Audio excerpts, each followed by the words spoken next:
I worked all year long just to take this 1 week vacation at Jamaica's newest resort. But was it worth it?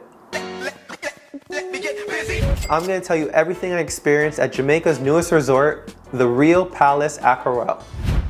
So me and my partner booked our flight December 9th to December 16th, and we took the earliest flight from Toronto Pearson Airport all the way to Jamaica. Now this flight was about a 4-hour flight. They don't have any TV screens on the flight, so we downloaded movies on our iPad. So 2 movies later, we arrived in Jamaica. Okay, but now we're at the airport. How do we get to our resort? So we did fly with Sunwing. When we checked our bag and went through security, we were met with our Sunwing representative who showed us our shuttle that will be taking us to the resort. Now the shuttle ride was about an hour long because they had to stop at different resorts and ours was the last stop.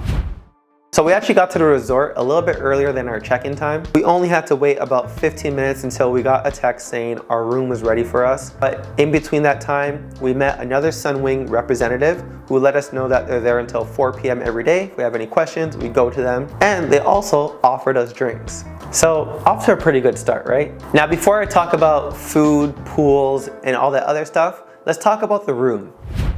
As soon as you walk in, you have your separate washroom, toilet in one room, shower in the other room. You have a mini bar that gets restocked every single day, king size bed, and this was our view. Also, we saw that there's rooms that have swim-up pools, but here's the kicker. We actually had an issue that same night around midnight with our room, so we had to switch to another room, which was the same thing, just not a king size bed anymore. Personally, when I go on vacation, I care about the food, so let's talk about that. There is a few restaurants you can choose from. There's Asian inspired, there's Italian, there's regular steakhouse. We decided to download the RIU app because you make your reservations the day before or the day of for these restaurants to ensure you get a spot there. But personally, my favorite place to go and eat was the open buffet, breakfast, lunch, dinner. Love that they had a rotating menu of food. They also had a jerk place called Pepe's Food Jerk Station, and that jerk chicken was on point. I'm not even trying to overhype it. But one thing did happen. I think it was the first dinner night. I wore all black, but it was sleeveless. So when I went to go to dinner, they actually denied me and said I couldn't wear that to the dinner, so there is a dress code. Oh, and they also have this little cafe called Cappuccinos where you can go and get like your basic bakeries like donuts, marble cakes. You need your coffees, teas. His partner drinks coffee, but she didn't like the coffee too much from the cappuccino place. She did say the coffee at the White Bay Buffet for breakfast was decent. I'm coming in hot right now. My favorite drink of the whole week was this drink called Bob and Rita. It tastes as good as it looks. You can get alcoholic or non-alcoholic. And as far as drinks, if you could think about a drink, I feel like they can make it for you. Now, after stuffing our faces and destroying our livers a little bit, I'm just joking. What kind of activities can you do to burn off all those calories?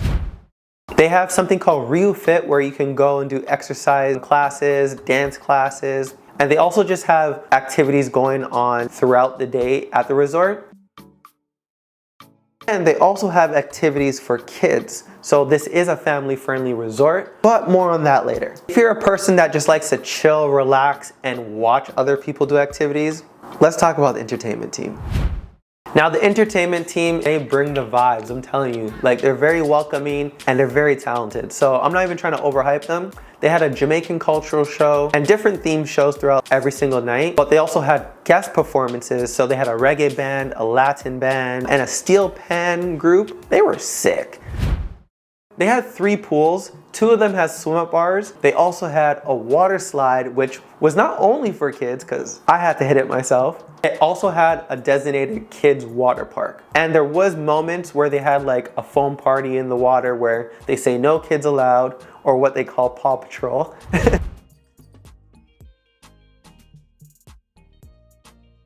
Now let's talk about the parties. Now RIU actually has this really cool thing where they bring all the RIUs together at one of their locations and they throw a massive party at the end of the week, and it's usually themed. Just have to book your spot on the shuttle. The ride was about 30 minutes long from our resort to the other resort. Now, to be honest, I do wish they played more Caribbean music, and the party does allow kids to come to it. So I get it, but it was still a vibe. They did have parties right on the beach at RIU Palace Aquarelle. And yes, kids are invited, but parents at your own discretion. But yeah, in a nutshell, that was everything we experienced. This is what it costs for 2 people. And to answer the question, was it worth it?